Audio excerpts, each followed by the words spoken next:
जी बहन बोलिए। जय श्री राम गुरुजी। जय श्री राम। गुरुजी मेरा एक प्रश्न ये है कि ये मेरे हस्बैंड का प्रश्न है कि काल भैरव शराब क्यों पीते हैं, मतलब उनका मदिरापान क्यों करते हैं। दूसरा मेरा एक प्रश्न है कि गुरुजी जैसे मैं पूरी अहिंसक हूँ, एक तरह से देख सकते हैं कि मैं जिस समाज से हूँ हमारे यहाँ मतलब जीव हत्या को बिल्कुल पूरी तरह से दोषी माना जाता है। हाँ, पानी भी छान के पीते हैं, ऐसा कह सकते हैं। कहाँ से हैं, क्या नाम है आपका?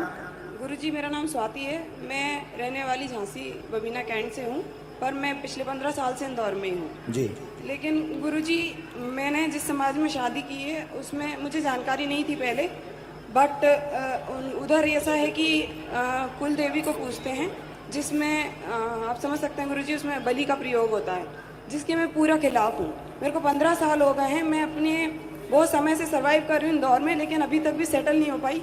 कभी कभी लोग कहते हैं कि शायद यही परेशानी है जिसकी वजह से आप सर्वाइव कर रहे हो, क्योंकि मैं मतलब वो बलि के कारण आपको दिक्कत होती है। हाँ, मतलब मैं उस चीज़ को अभी तक एक्सेप्ट नहीं कर पाई हूँ। मैं बोलती हूँ मैं इस चीज़ को फॉलो नहीं करूँगी, तो सभी लोग बोलते हैं शायद तुम इसी वजह से अभी तक सर्वाइव कर रही हो, परेशान रहती हो, तो क्या क्या करना चाहिए मुझे जिसकी वजह से मैं इन सब चीज़ों को। काल भैरव मदिरापान क्यों करते हैं, पहला प्रश्न था आपका। काल भैरव, देखो भैरव 8 प्रकार के हैं, 8 प्रकार के भैरवों का वर्णन आया है। बटुक भैरव भी है, उन्मत्त भैरव भी है, काल भैरव भी है। जो मदिरापान करने वाले भैरव हैं वो तामसी प्रवृत्ति के भैरव हैं।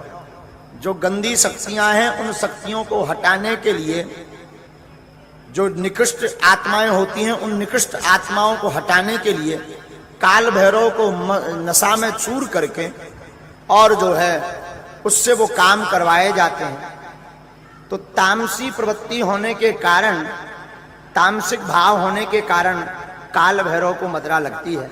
इसका दूसरा शास्त्रोक्त कारण यह है, भैरवनाथ की कथा तो आप सबने सुनी होगी।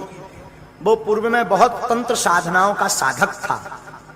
हमने एक जगह पढ़ा है कि जब भगवती ने उसका सिर काट दिया, देवी ने सिर काट दिया तो केवल सिर भर रहा, तो उसकी जो साधनाएं थी तंत्र साधना, वो उससे बार बार कहती थी कि मुझे जो है मदिरापान करवा, गंदा भोजन ला वरना मैं तुझे खा जाऊंगी।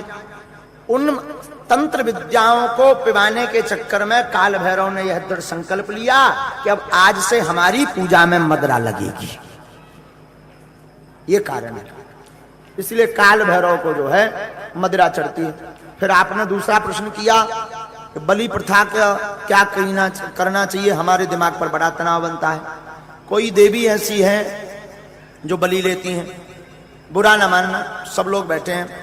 बलि प्रथा पर हम यही कहेंगे, संसार में ऐसी कौन सी मां होगी जो अपने पुत्र की बलि खाती होगी?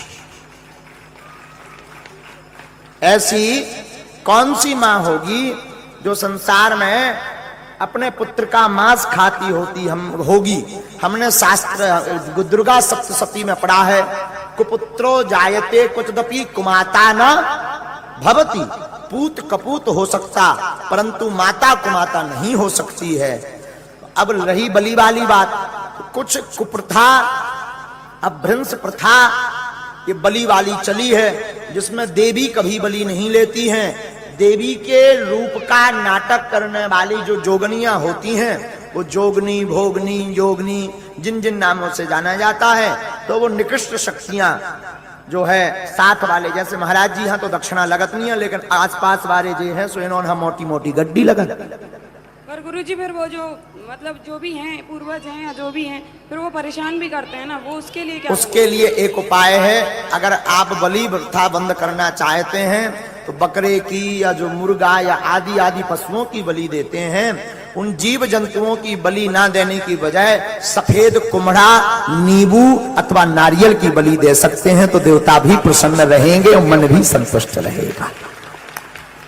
कुम्हड़ा की परंपरा आई है, हम ब्राह्मण भी दिलवाते हैं। जब हम अनुष्ठान देवी का करवाते हैं तो हवन के दिन ब्राह्मण भी बलि देता है, लेकिन किसी जीव का नहीं देता, कुम्हड़ा का फल होता है। कुम्हड़े के फल में लाल सिंदूर लगा करके और चाकू से उसे काट दिया जाता है, तो बलि की बलि हो जाती है और मन में दोष भी नहीं लगता है।